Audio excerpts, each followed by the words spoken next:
Eu espero que você se torne um tipo de cristão que não apenas ouve a palavra, mas que ouve e pratica. Amém? A Bíblia diz que se você ouvir a palavra e não praticar, sua casa vai cair. Olhe para quem está do seu lado e fale com essa pessoa: não deixe sua casa cair. Não deixe sua casa cair. A Bíblia diz que se você ouvir a palavra e não praticar, sua casa vai cair. Muitos cristãos têm estado felizes em ir a um culto como esse e ouvir a palavra. Alguns até se gabam disso. Não, eu sou e tal, eu vou ao culto todo final de semana, eu ouço a palavra de Deus. O segredo não está aí. Ouvir a palavra não é o segredo. Mateus 7, você vai ver o Senhor falando sobre isso. Se você for um ouvinte da palavra, mas não for praticante, sua casa vai cair. Fala assim: em nome de Jesus, minha casa não vai cair. Amém, meus amados? Bom, nós temos falado então, nessas últimas semanas, sobre DNA. O DNA da Igreja de Jesus. E o centro dessa palavra está no seguinte: eu tenho 3 filhos. Se você pegar um cabelo meu, um pedaço de pele, uma gota de sangue, uma parte bem pequena do meu corpo, e também pegar um cabelo de qualquer filho meu, ou uma gota de sangue, uma parte bem pequena, você vai poder confirmar através de exames que eles realmente são meus filhos, certo? Através desse exame de DNA. Existe um código genético meu, que os meus filhos carregam. Você está entendendo isso? Bem simples. Existe um código genético que a Igreja de Jesus carrega. E através desse código genético eu posso saber se eu sou ou não sou filho de Deus. Porque há uma mentira cultural que diz que todos somos filhos de Deus. Todo ser humano é filho de Deus. Mas a Bíblia diz muito diferente disso. Graças a Deus que você tem a Bíblia para ler, não é verdade? Então nós temos falado vários assuntos aqui durante essas últimas semanas, que são como códigos genéticos da igreja, né? A igreja é formada por pessoas que andam com Deus, por pessoas que têm o reino de Deus em primeiro lugar, por pessoas que andam em simplicidade, por pessoas que andam em pureza, por pessoas que andam no poder de Deus. E nós temos falado essas coisas. E hoje nós vamos falar uma outra coisa muito, muito, muito verdadeira e muito forte. É que os filhos de Deus, aqueles que carregam o DNA de Deus, eles não se vendem.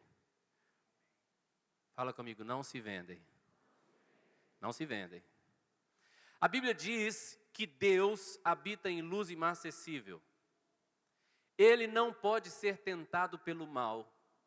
E Ele mesmo a ninguém tenta, porque Ele não pode ser tentado pelo mal. Ele está lá em um lugar intocável.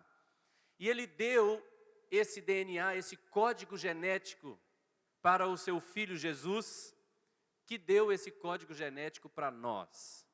E eu quero falar um pouquinho a respeito disso com você. Então fala comigo: eu nunca posso me vender. Muito bem. Vou mexer um pouquinho com você hoje. Olha para alguém perto de você e procure alguém aí com quem você vai falar. Procure alguém que eu vou pedir você para perguntar uma coisa para essa pessoa. Pergunte para ela assim, ó: qual é o seu preço?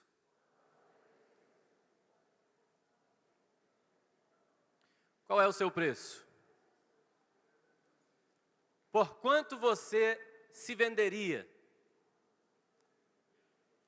E eu vou explicar isso aqui. Amém? Então vamos falar um pouco desse código genético de que os filhos de Deus não se vendem. Hebreus capítulo 10, versículos 38 e 39. Vamos ler? Todavia, o meu justo viverá pela fé. E, se retroceder, nele não se compraz a minha alma. Verso 39, bem forte, vai lá. Nós, porém, não somos dos que retrocedem para a perdição.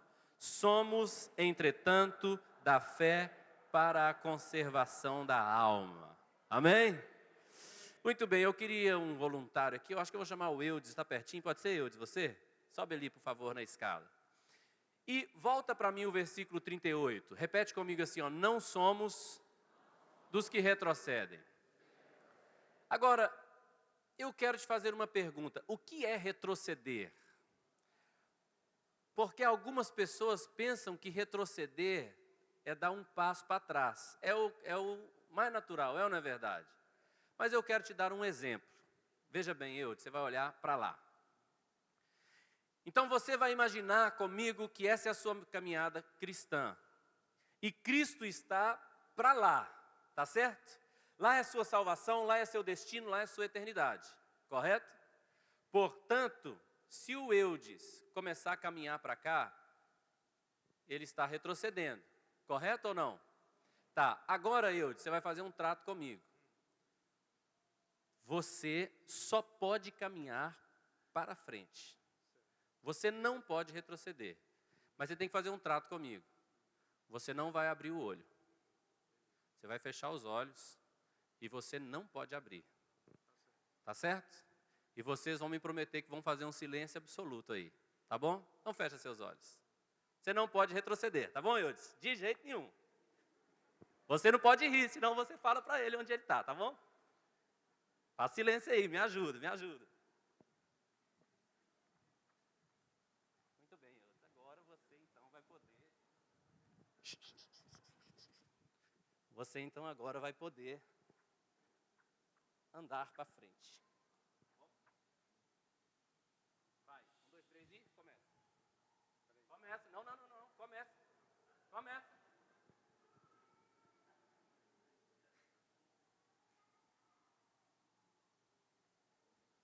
Pode parar. Mais um pouquinho.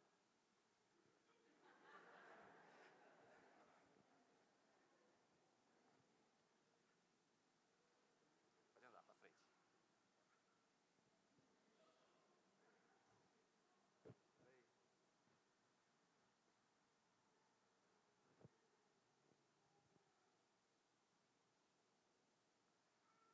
Bom, muito bem. Já é o suficiente. Pode abrir os seus olhos. Andar para frente ou para trás depende de um senso de sentido. Se você não souber de onde você veio e para onde você está indo, você nunca vai saber se você realmente está caminhando para frente ou retrocedendo. Você sabe que quando esses homens estão perdidos em florestas, militares e pessoas que têm experiência, então eles conseguem uma maneira de marcar um norte-sul, para saber para onde eles estão indo, para não terminar andando em círculos. Até aqui você está me entendendo? Então, Eudes, muito obrigado, você foi um ótimo e muito corajoso voluntário. Então, veja bem, a maneira de saber se retrocedemos ou não vem do senso de localização. Onde eu estava e para onde eu vou é que vai me falar se eu estou retrocedendo ou não. Isso está ficando claro para você? Muito bem. Então, eu quero te fazer 2 perguntas simples. De onde o Senhor te tirou? Ou seja, de onde você veio? Vou fazer uma pergunta diferente com o mesmo sentido. Como você era quando o Senhor te achou? Como era a sua alma? Como eram os seus sentimentos? Como era seu relacionamento com Deus quando Jesus te salvou? Isso é de onde você veio. Tá. Sabendo que o destino é a presença de Deus, é o céu, é o lugar de mais pureza e santidade que você consiga imaginar. É dentro desse padrão de onde você estava, definindo esse padrão de onde você estava, e conhecendo o padrão de para onde você vai, que você vai conseguir saber se você está evoluindo ou retrocedendo. Porque às vezes nós estamos como o nosso irmão Eudes, convictos de que estamos andando para frente, mas na verdade estamos andando para trás. Porque nós estamos menos parecidos com Jesus, nós estamos menos parecidos com a santidade do céu, nós estamos menos parecidos com o coração de Deus, nós estamos mais parecidos com como éramos quando Ele nos chamou. Convictos de que estamos andando para frente, mas na verdade estamos andando para trás.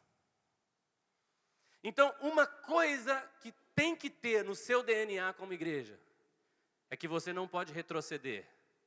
E retroceder, preste atenção aqui, ó. Retroceder, muitas vezes, não vai ser fazer isso. Retroceder, muitas vezes, vai ser fazer isso. Você está confiante, você está andando, dando passos para frente, mas sua direção está errada. Retroceder não é sinônimo apenas de andar para trás, mas é de andar na direção errada. Nós não somos dos que retrocedem. Vamos ler o texto de novo, por favor, de Hebreus. Vamos lá, 38 e 39. Todavia, o meu justo viverá pela fé, e se retroceder, nele não se compraz a minha alma. Ou seja, Deus não tem prazer em quem anda para longe dele. Você está entendendo? Verso 39. Nós, porém, não somos dos que retrocedem para a perdição. Somos, entretanto, da fé para a conservação da alma. Então, meu amado, nós precisamos perseverar e ter coragem para continuar andando para o nosso destino. Sabe o que a Bíblia diz sobre os santos? Que eles estão prontos, né? Não. A Bíblia diz: os santos continuem a santificar-se. O que a Bíblia diz? Aquele que começou a boa obra em nossa vida terminou em um dia. Não, né? O que ele diz? Aquele que começou a boa obra em minha vida, em sua vida, é fiel para completá-la até o dia de Cristo. Nós estamos indo para lá, nós continuamos nos santificando, nós continuamos nos purificando, nós continuamos nos limpando, nós continuamos prosseguindo para o alvo, olhando para Jesus. Ele é o nosso alvo. Isso precisa de coragem. Muitas pessoas têm uma imagem, irmãos, eu detesto aquela imagem que algumas pessoas gostam de Jesus crucificado. Eu odeio aquela imagem. Deixa eu te explicar o que é odeio.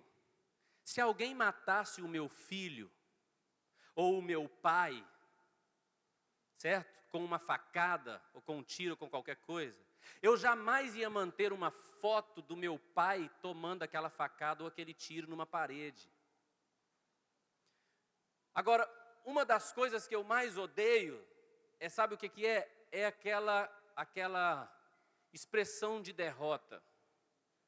Porque algumas pessoas pensam que Jesus foi derrotado na cruz, mas a Bíblia diz que, na verdade, ele triunfou sobre seus inimigos na cruz. A Bíblia diz que ele expôs os seus inimigos à vergonha. Então, algumas pessoas pensam que Jesus foi preso e que ele estava desesperado, com medo. Não, por favor, não me prendam. Não foi assim.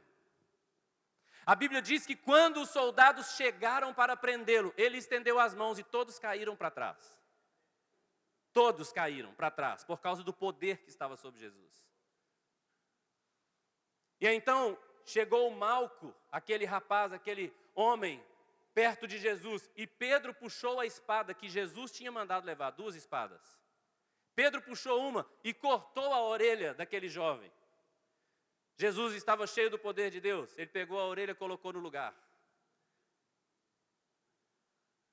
Colou a orelha do rapaz. E Jesus falou o seguinte: eu sempre estive no meio de vocês e vocês nunca me prenderam, porque não era chegada a hora. Mas agora chegou a hora, pode levar. Então Jesus não foi alguém que foi preso como um derrotado. Ele falou: o meu rosto está aqui, ó. Quer bater? Bate. Quer prender? Prende. Olha o que Isaías escreveu sobre Jesus. Olha essa profecia. Vamos ler Isaías 50, verso 6. Ofereci, lê comigo aí.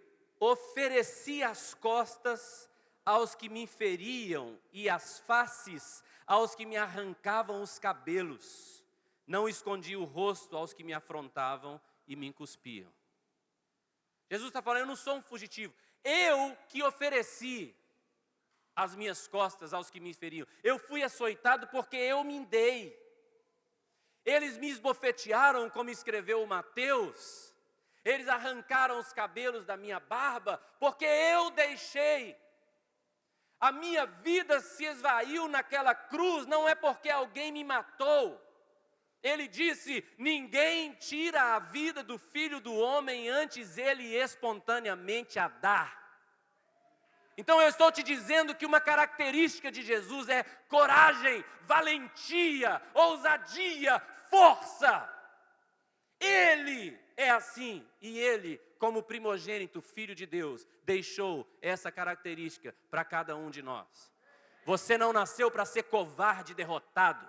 Você nasceu para ser ousado e perseverar na sua fé até o final. Hebreus capítulo 11, verso 5b, olha o que diz. Alguns foram torturados, não aceitando o seu resgate, para obterem superior ressurreição. É dessa tribo que eu faço parte. Esse é o meu povo. Esse é o meu povo. É gente que não retrocede no meio das dificuldades. É gente que segue adiante. Gente que vai para frente. Uma característica dos filhos de Deus é que eles não são conduzidos por ameaças. Não são conduzidos por desejos. Você me ouviu? Não são conduzidos por desejos. Não são conduzidos por fama, por reconhecimento. Filhos de Deus são conduzidos pelo Espírito. Então agora eu quero te falar uma outra coisa, que são as consequências de se vender.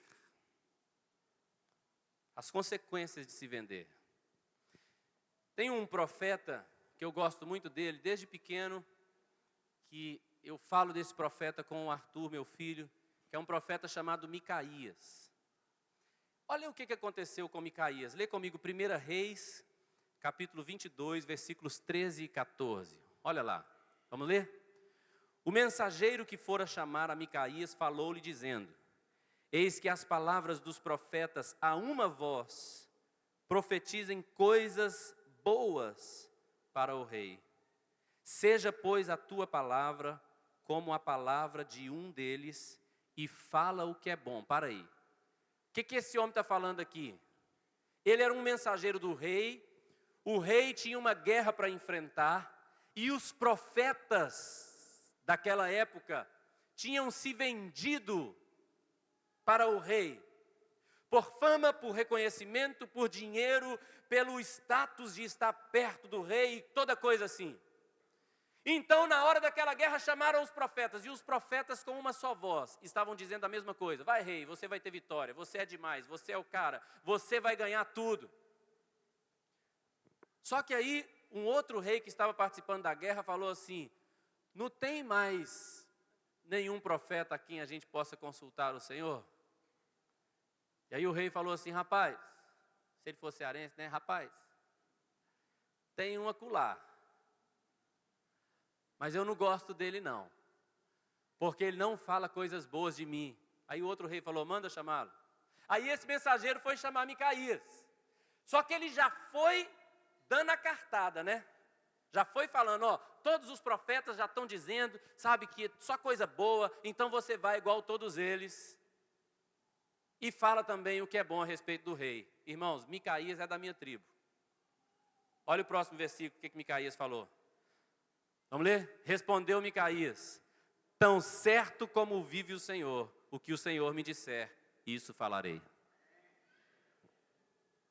Não estou à venda, não estou interessado no seu dinheiro, não estou interessado na sua fama, não estou interessado em ser conhecido como coleguinha do rei. Eu estou interessado em fazer o que Deus me chamou para fazer, é isso que eu vou fazer, ponto final. Então, as consequências de se vender, elas são muito graves na vida de uma pessoa. E eu quero usar com você um exemplo clássico de alguém que se vendeu, um rapaz chamado Geazi. Vamos ler 2 Reis, capítulo 5. Vamos ler do verso 19 até o verso 27. Irmãos, eu gosto de ler muita Bíblia, porque a Bíblia falar é melhor do que eu falar, é ou não é? Vamos lá então. Eliseu lhe disse: vá em paz. Quando Naamã se tinha afastado certa distância, Geazi, o moço de Eliseu, homem de Deus, disse consigo: eis que meu senhor impediu a este Ciro Naamã que da sua mão se lhe desse alguma coisa do que trazia. Porém, tão certo como vive o Senhor, hei de correr atrás dele e receberei dele alguma coisa. Então, foi Geazi em encalce de Naamã. Naamã, vendo que corria atrás dele, saltou do carro a encontrá-lo e perguntou: vai tudo bem? Ele respondeu: tudo vai bem. Meu senhor me mandou dizer: eis que agora mesmo vieram a mim 2 jovens dentre os discípulos dos profetas da região montanhosa de Efraim. Dá-lhes, pois, 1 talento de prata e 2 vestes festivais. Disse Naamã: ser servido de tomar 2 talentos. Instou com ele, amarrou 2 talentos de prata em 2 sacos e 2 vestes festivais, pô-los sobre 2 dos seus moços, os quais o levaram adiante dele. Tendo ele chegado ao outeiro, tomou-os das suas mãos e os depositou na casa, e despediu aqueles homens que se foram. Ele, porém, entrou e se pôs diante de seu senhor. Perguntou-lhe Eliseu: de onde vens, Geazi? Respondeu ele: teu servo não foi a parte alguma. Ele, porém, lhe disse: porventura não fui contigo em espírito, quando aquele homem voltou do seu carro a encontrar-te?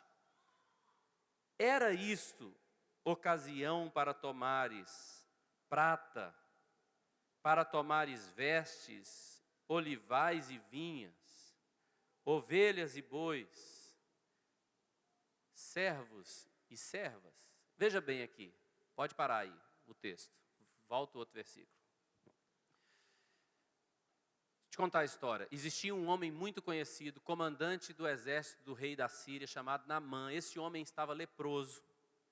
E existia uma escrava que trabalhava lá, na casa desse leproso. Uma escrava israelita trabalhava na casa do leproso, lá na Síria. E essa escrava viu que ele era leproso, ele era um grande herói de guerra, mas viu que ele era leproso. E ela falou assim: se o meu senhor conhecesse um profeta que há na minha terra, o senhor ficaria curado da lepra. Então ele pediu a autorização do rei e foi lá até a terra onde estava Eliseu, o profeta. Quando ele chegou lá na casa de Eliseu, estou resumindo a história, viu, querido? Eliseu nem saiu para atendê-lo, mandou Geazi atendê-lo. Geazi falou assim: o meu senhor mandou você ir lá no rio e se lavar 7 vezes, e você vai ficar curado. Ele achou ruim, mas foi lá no rio, se lavou 7 vezes e ficou curado. Depois que ele foi curado, ele voltou do rio totalmente curado, a pele dele como a carne de uma criança. E ele voltou à casa de Eliseu e ele quis dar presentes para Eliseu. Eliseu falou: eu não posso aceitar o seu presente, porque ministérios não estão à venda, ministérios não podem ser comprados. A bênção de Deus na vida de um homem de Deus, ela não pode ser medida através do que outra pessoa faz por ele, mas através do que Deus faz por ele. Você se lembra que certa vez eles quiseram que Abraão ficasse com despojos da guerra? Abraão falou assim: eu não quero ficar com nada aqui, para nenhum de vocês dizerem depois que através de vocês eu me enriqueci. O que eu terei é o Senhor quem vai me dar. Então, esses homens não estão à venda, Eliseu não estava à venda, e ele falou: eu não quero nada. Mas Geazi, o servo de Eliseu, ele viu naquilo uma oportunidade de ganhar, de ter lucro, de ter uma recompensa. Repete isso comigo assim, realizar seus desejos. Fala de novo: realizar seus desejos. Geazi viu naquilo uma oportunidade de realizar seus desejos. Meu amigo, você guarde o que Deus falou com Caim. Caim, o seu desejo será contra ti, mas cumpre a você dominá-lo. O seu desejo será contra ti, mas cumpre a você dominá-lo. Cuidado com seus desejos, Cuidado com o que a sua carne quer, com o que a sua alma quer. Cuidado! Eliseu estava definido. Eliseu tinha uma decisão. Eliseu foi um homem na Bíblia que teve a visão da eternidade. Eliseu viu o seu pai espiritual Elias subir ao céu em um redemoinho. Logo depois que aquela carruagem de fogo separou os dois, ele olhou e falou: meu pai, carros de Israel e seus cavaleiros. E o profeta Elias subiu. Eliseu estava definido no que ele queria, na vida dele. Eu não quero nada dessa terra, aqui não tem nada que me interessa. Eu estou por aqui de passagem, eu não estou à venda. Eu estou a fim de ter aquilo que Deus tem para mim na eternidade. Eliseu disse a Naamã: não quero Naamã. Mas Geazi não tinha visão espiritual. Geazi era uma pessoa que estava servindo, mas os olhos dele não enxergavam o que era espiritual. Então ele olhou para Naamã e falou: esse cara é cheio da grana, cheio de dinheiro, eu não vou deixar esse homem embora, não.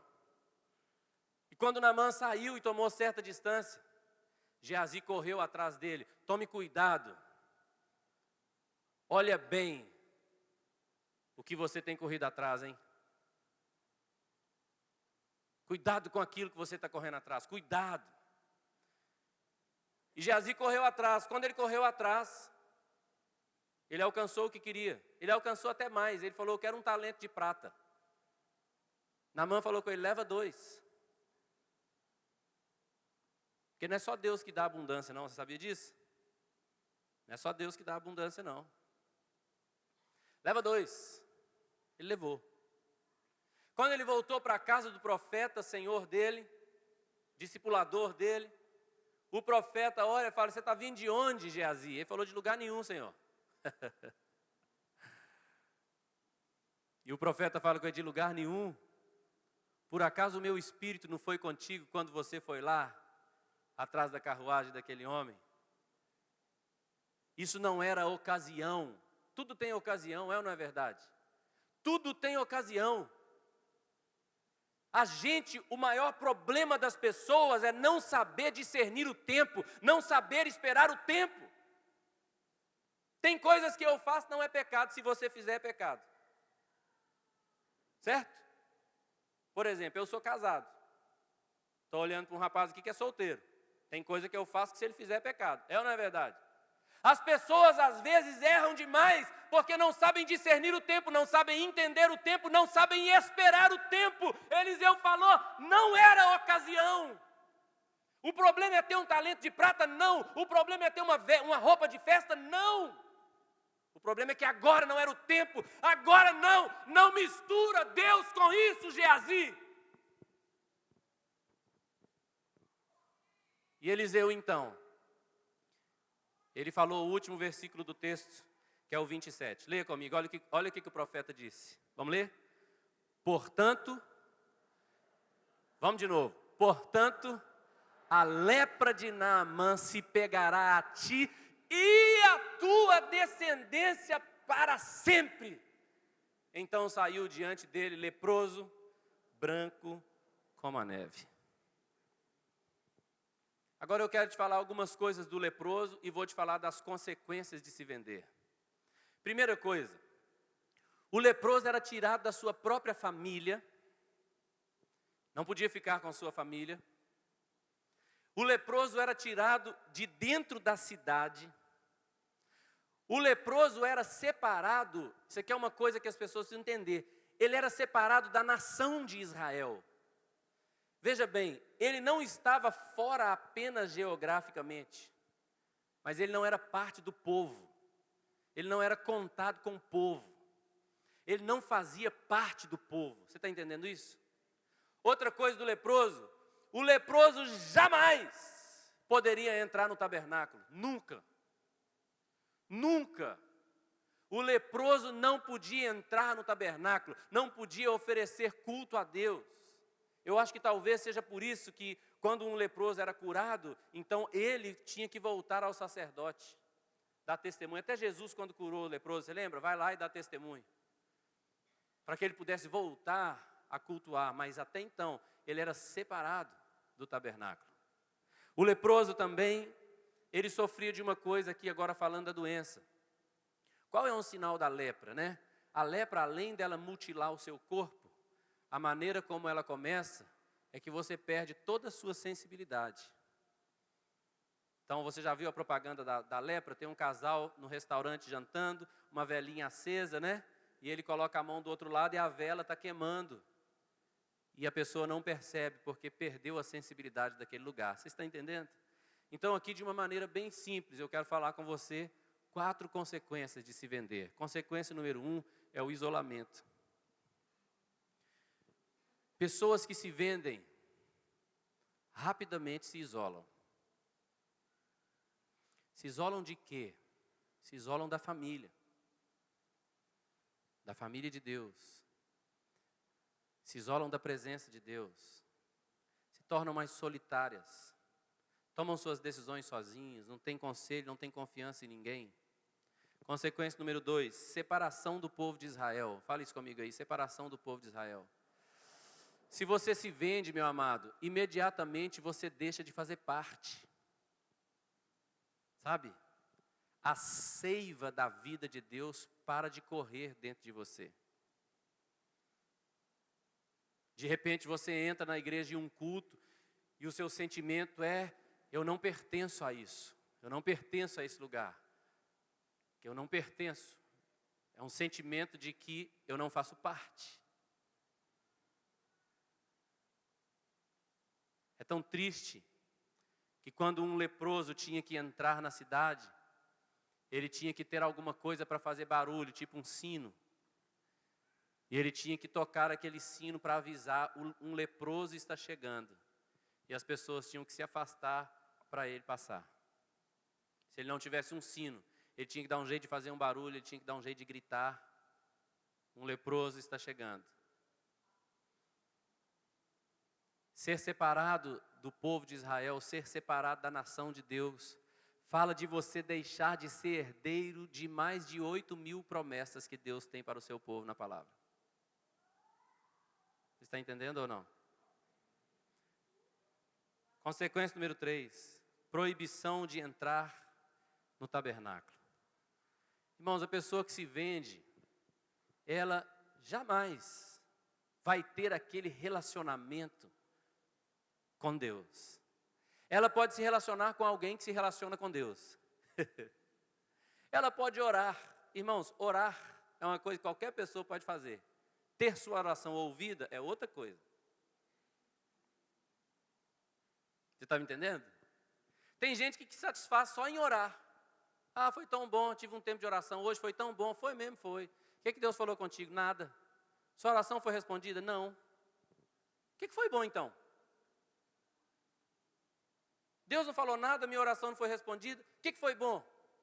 Porque pessoas que se vendem, elas acabam, meu amado, com o relacionamento com Deus. Os leprosos, eles são proibidos de estar lá, prestando aquele culto no tabernáculo. O tabernáculo hoje não é um lugar, o tabernáculo hoje é um povo. Nós somos o templo e morada do Espírito. Nós, nascidos de novo pela fé. E o quarto e último ponto é a falta de sensibilidade. Quando você se torna insensível. Então volta o título da palavra para mim lá. Não se vendem. Uma pessoa que se vende, ela se torna insensível. Deixa eu te falar o problema da falta de sensibilidade. É que a pessoa que se torna insensível, ela pode fazer de novo, de novo, de novo, de novo. O pecado às vezes vira rotina.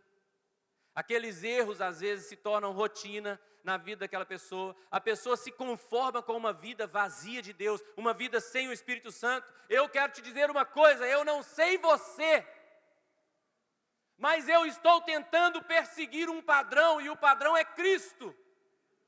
Eu não sei você, mas eu quero ver os enfermos sendo curados.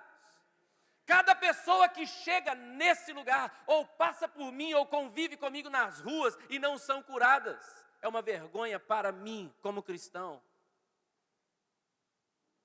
Porque os pais da igreja, apóstolo Pedro, por exemplo, a sua sombra curava. Irmãos, eu poderia ser um pastor moderno satisfeito. Sabe o que é um pastor moderno satisfeito? Deus tem me abençoado muito, nós somos uma igreja maravilhosa, e eu podia estar... Irmãos, eu sou totalmente insatisfeito. Insatisfeito, porque eu ainda não estou vendo o que Jesus disse que veríamos na sua plenitude. Muitos enfermos estão sendo curados, muitos, centenas.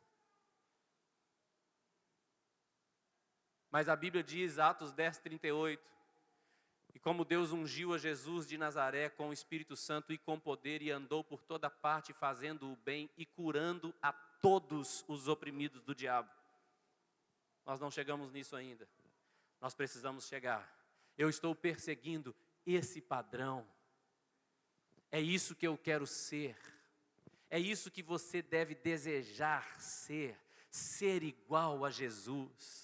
Romanos 8:29 fala do nosso propósito, lá fala assim: aos que de antemão conheceu, a estes também predestinou para serem conforme a imagem do seu Filho. O pecado nos torceu, o pecado nos destruiu, o pecado mudou quem nós deveríamos ser. Mas a Bíblia diz que quando Deus nos criou, Ele nos fez a sua imagem e semelhança. Então eu quero te fazer uma pergunta: qual é o seu preço? Por quanto você se vende? Você se vende por dinheiro? Você se vende por prazer? Prazer? Você se vende por carência? Carência emocional, carência afetiva? Por quanto você se vende? Pastor, eu estou quase conseguindo entender, vou tentar esclarecer mais. Pelo que você tem trocado a vida de Deus? Pelo que você tem trocado a vida com Deus? Pelo que você tem trocado o propósito de Deus para a sua vida? Os sonhos de Deus, a vida cheia do Espírito Santo? Porque a promessa de Deus para nós faz parte ter uma vida cheia do Espírito Santo. Se a minha vida não está cheia do Espírito Santo, então, por que não? Por quanto você se vendeu?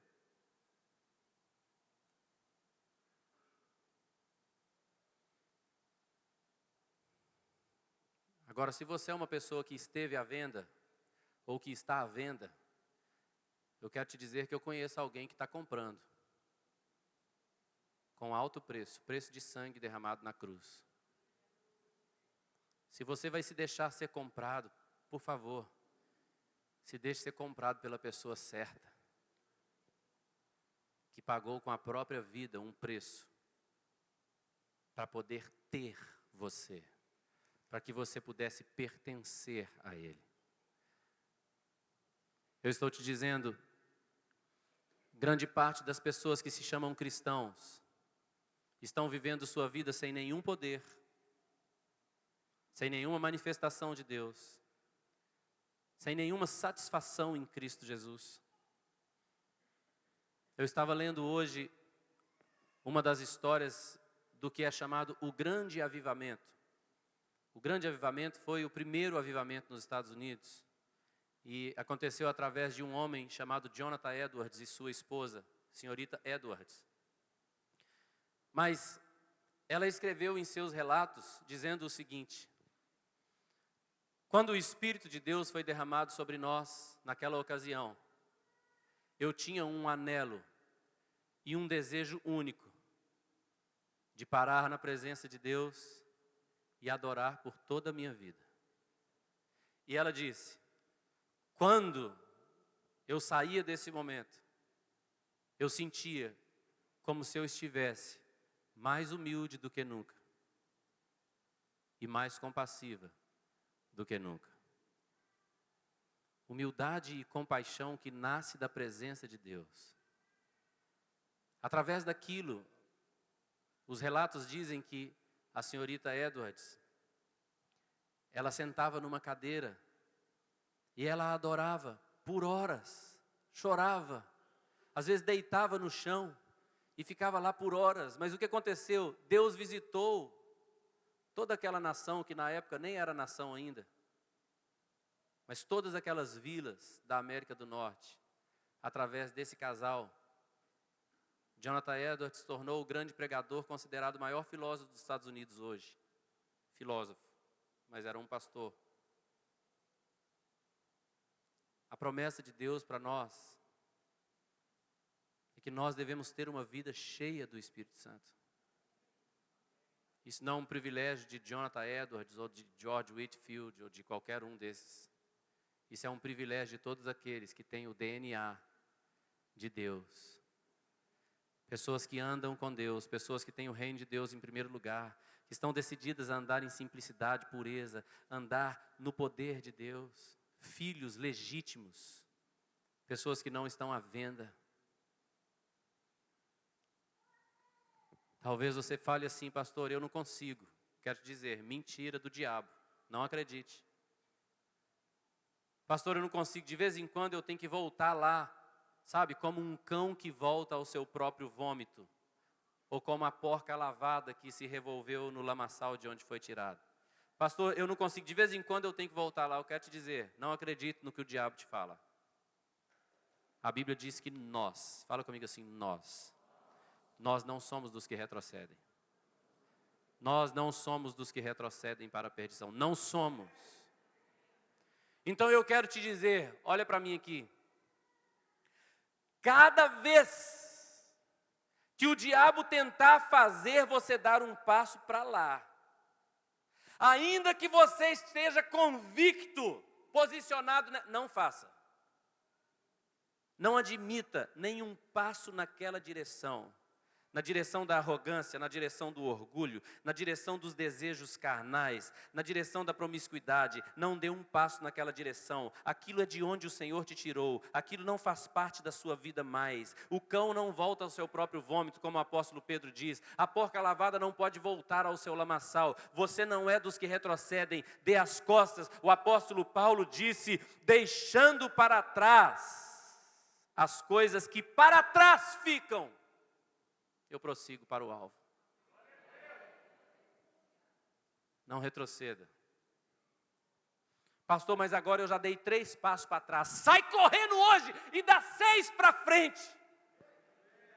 Enquanto você tem vida, enquanto você respira, enquanto você tem um coração que consegue se arrepender, enquanto você tem quebrantamento suficiente para entrar nesse lugar e sentar nessa cadeira e ouvir a palavra de Deus, tome coragem hoje. Você não é dos que retrocedem, dê passos para frente. Nada daquela lama pertence a você, não é a vontade de Deus para a sua vida. No nome de Jesus, amém. Acabei. Vamos ficar de pé em nome de Jesus.